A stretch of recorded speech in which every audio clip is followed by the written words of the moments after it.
Friends, I have a brief message. I know some of you have been concerned about me since Sunday's theft. And if you didn't know about the theft, let me catch you up so we're all on the same page. On Sunday, immediately at the conclusion of the service, my handbag, which I had with me in my pew, was stolen. It was distressing, and for those of you who saw my face, you know that that's true. I was distressed. And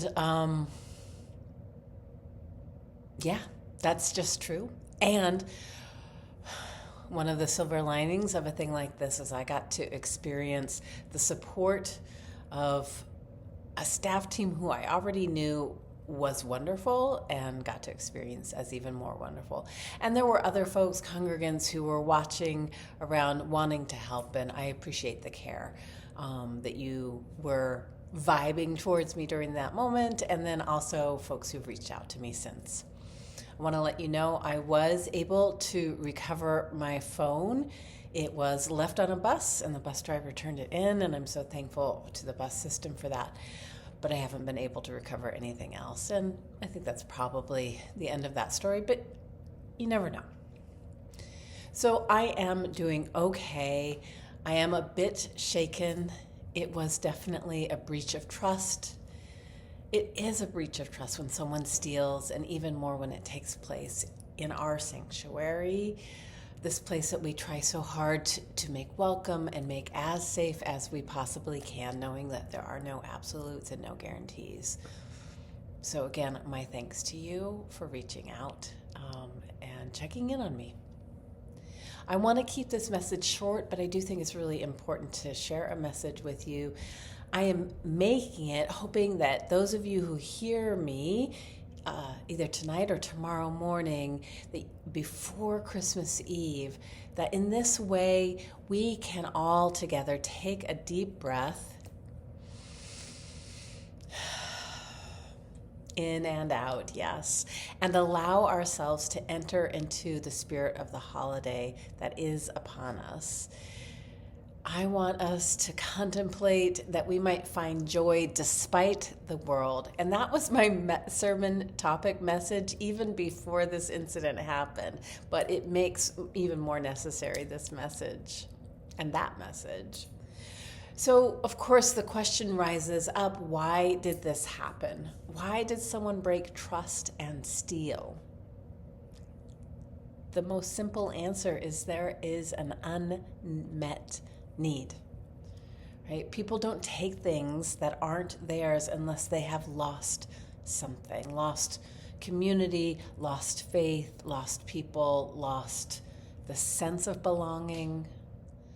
I have been reminded through this theft that did make me a victim of a minor crime, that it's much more likely that the person who stole from me is victim, perhaps more subtly, but definitely more seriously, of a huge break in trust that we see every day in the unraveling of society, and it is being perpetrated on us all. This is a sign of late-stage capitalism. This is the great unraveling. And within us, we can watch arise within our spirit the question of why us? Or the thought, but we're the good guys. This kind of thing isn't supposed to happen to us. But remember, there are no promises, there are no guarantees. As Helen Keller said, security is mostly a superstition.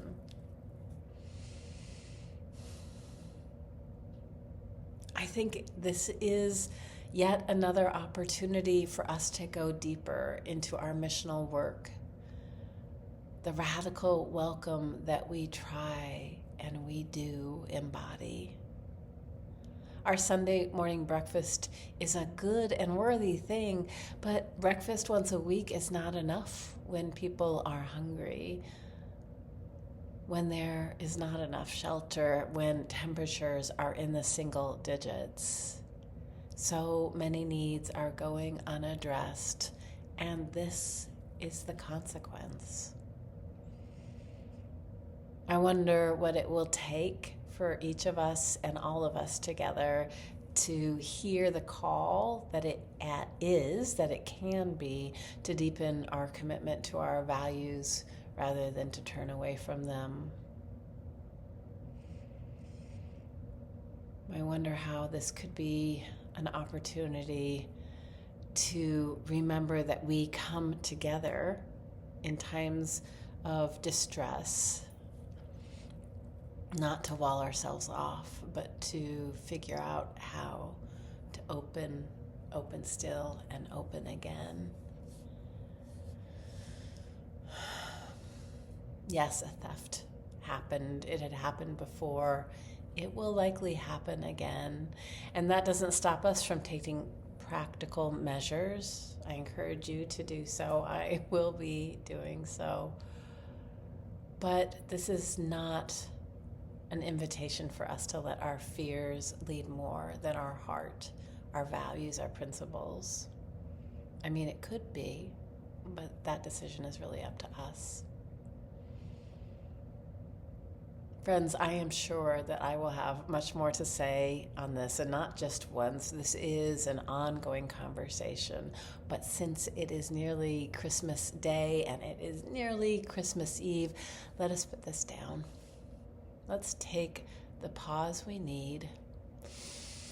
Let me take the pause I need. And let us enter in to the joy that the holiday has to offer.